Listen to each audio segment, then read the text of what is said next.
Hello Sudoku friends. This time I want to try a hard Sudoku from sudokuexchange.com. I pulled up one of the default puzzles that they offer, and here it is. We can immediately see that a couple of 8s block over while an 8 blocks down, so an 8 is forced to go here. There's a 6 blocking over and another 6 blocking over and a 6 blocking up, so here's a 6 which blocks down. This 6 blocks down and this 6 blocks over, so here's another 6. There's a 7 blocking down and 1 blocking up, 1 blocking over and another 1 blocking over, so here's a 7, and we have 2 7s blocking up and 1 7 blocking over, so here is 7. One more 7 to go, yes, and that must go in box 2. 7 blocks over and up and up. So here's the last 7 of this grid.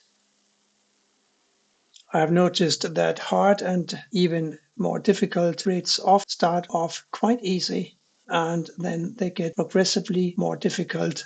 We need a 1 for these squares here, the 1 blocks here, and this 1 blocks here, so here's a 1. The last 2 squares must be a 2 and a 4. We only have 1 4 in the grid. And I believe also only 1 2. So they will both have to wait a little, I think.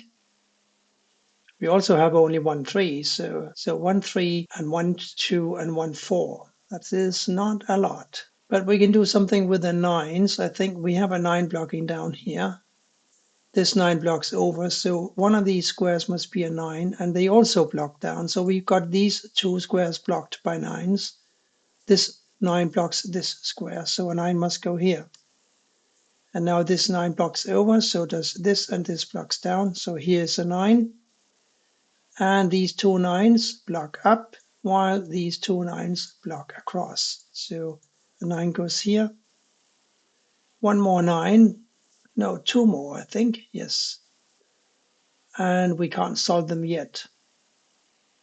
But now we have a 5 blocking down and a 5 blocking over, so a 5 is forced to go here. And this 5 blocks over, as does this. This 5 blocks down, so here's a 5, which blocks up. And this 5 blocks over, so we have a 5 here as well. And these 2 5s block over, while these 2 5s block up and down, so here's the last 5 of the grid. There must be an 8 to be had up here somewhere. We got an 8 blocking over here and 1 blocking over here and 1 blocking up. So yes, this square must be an 8, which blocks down. And this 8 blocks up. So here's another 8, which blocks over. These 2 8s block up and down. So an 8 goes here. And this 8 blocks over. This also blocks over. These 2 8s block up and down, so the last 8 of the grid goes here. We are still no closer to finding a 4, 3, and a 2. It'll be interesting to see when they surface. We can, however, find a 9 because this 9 blocks down, so one of these 2 squares must be a 9. And they block over here. This 9 blocks over here. This 9 blocks down. So here's a 9. And by the way, while I was mentioning this, I spotted that a 9 must go in this square as well because this 9 blocks up. This blocks down. So a 9 goes here. Now we have the 5s, 7s, 8s, and the 9s for this grid. And I think this is typical for a difficult puzzle. We are now ending up having to find a lot of 2s, 3s and 4s, and a couple of 1s and 6s are also still missing. We can find a 1, however, because this 1 blocks here, this 1 blocks here, this 1 blocks here, so here's a 1. Given all these missing 2s, 3s and 4s, I think I will just input the pencil marks now. And I will input pencil marks for by-value cells only, at least to begin with. A by-value cell is a cell that can take exactly 2 values. So I'll pause the video and come back as soon as I've done that. And here we are with my first effort, and I have immediately spotted a wing. I believe it's an XY wing. Here is how it goes. And this is actually one of the benefits, at least I think so, that you gain from entering pencil marks into cells that can only take two values. I dispense with the Snyder notation for the most part because the Snyder notation, which says that if a value can go into a box of 3 by 3 cells exactly twice, we should enter it. So in this case, for example, a 1 blocks here and a 1 blocks here. So a 1 could go here or here, like so. The problem is that I don't know, at least not immediately, which other digits can go here. So this doesn't really give me anything when a puzzle has reached a certain complexity. In this case, I know, for example, that for these 3 squares, that if I take a 4 away here, then this must be a 2 and this must be a 3. So in this case, as I said, I have spotted an X or Y wing, and it begins with this square here. Let's say that this square is a 2. If this is a 2, it is clear that this square must be a 4. And if this square is a 4, it is clear that this square must be a 6. So if this is not a 2, then it is a 3. There are no other possibilities. So if this is a 3, then this is a 4. If this is a 4, then this must be a 6. So it doesn't really matter whether this square is a 2 or a 3. This square must be a 6. So we can enter a 6 here. Oftentimes, finding just one such wing is enough for us to complete a puzzle. I don't know if that is going to be the case with this puzzle, but I know that this 6 blocks over here now, this 6 blocks over here, so this is a 6.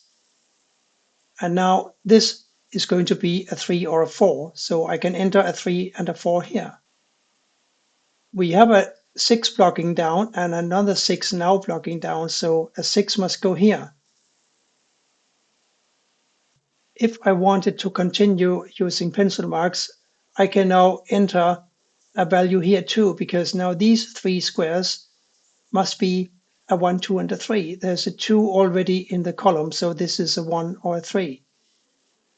I'm not going to enter anything here because this could potentially be a 1, 2, and a 3, and that's 3 values, and I try to stay away from that. I can also now enter a 2 and a 4 here.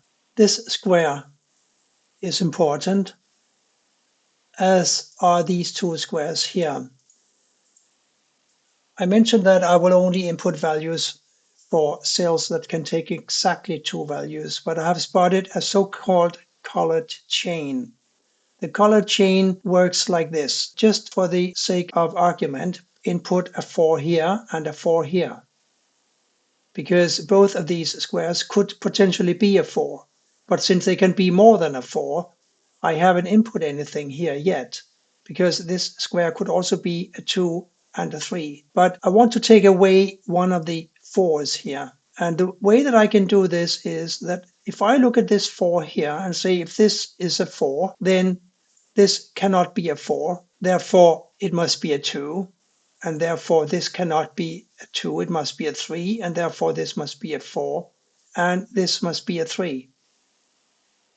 So if this is a 3, we would need a 4 up here.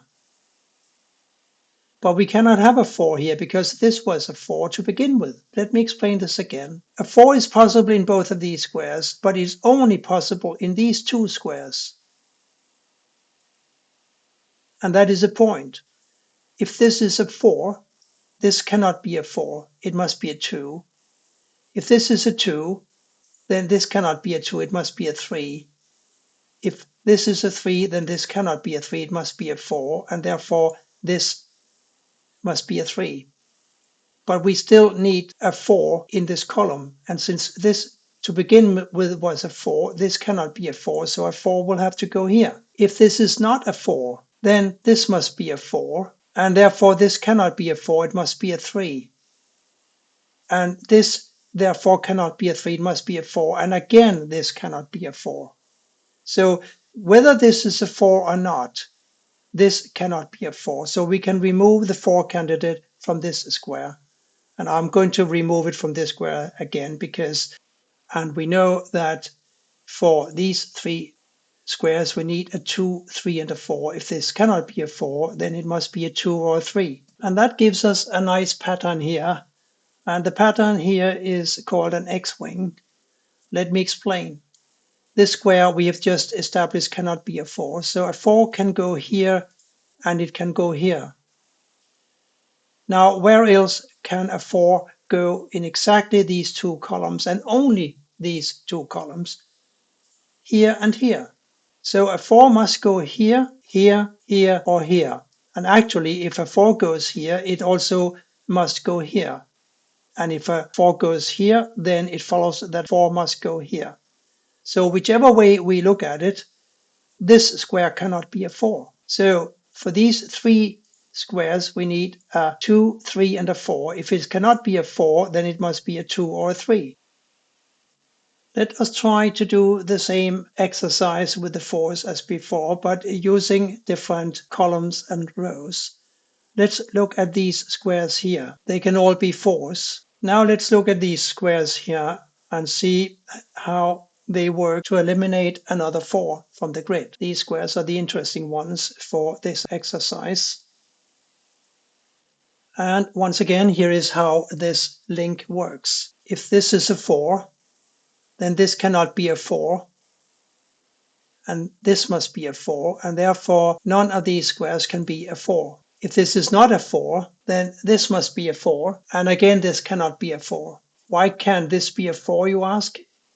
Don't forget that a 4 blocks over here, so one of these is a 4. So a 4 couldn't go here in any case. One of these squares must be a 4. So let me repeat this. If this is a 4, then this is not a 4, it's a 3. If this is a 3, then this is a 4, and this square cannot be a 4. If this is not a 4, then this square must be a 4.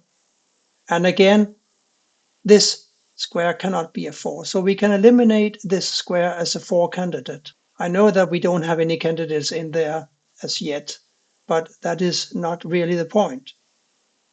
What is the point, however, is that for this row now, we have only one cell that can take a 4. This we know must be a 2 or a 3 because we found that out. This cannot be a 4, we just established that. And this 4 blocks this square, so here is our 4. And that makes this a 3, and this a 4. And this a 3, and it's wonderful to see how this opens up the entire grid. This is what happens when we find the solution to a chain. It often solves the entire puzzle. I'm not sure that this will solve the entire puzzle, not yet, but we are getting pretty far, I think. This is now a 2, and this must be a 3.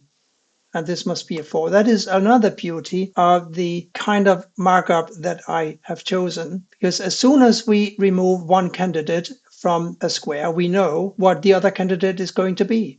In this case, this must be a 1. Here we got a 2 and a 3, and we got a 2 and a 3. And now we know that this 4 blocks over and this blocks over, so a 4 must go here. These now must be a 1 and a 3. I can't solve them yet, but I know that this therefore cannot be a 3, it must be a 2, making this a 3, and this a 2. This square has got to be a 1. Now we got a 2 and a 3 in these two squares. So at this stage, I'm not even bothering with inputting pencil marks anymore because they would just slow me down. This square must be a 3, making this a 2. And we can see how the by value cell markup offers the next digit for us that we can enter without even thinking about it. And this is how we are going to complete this puzzle.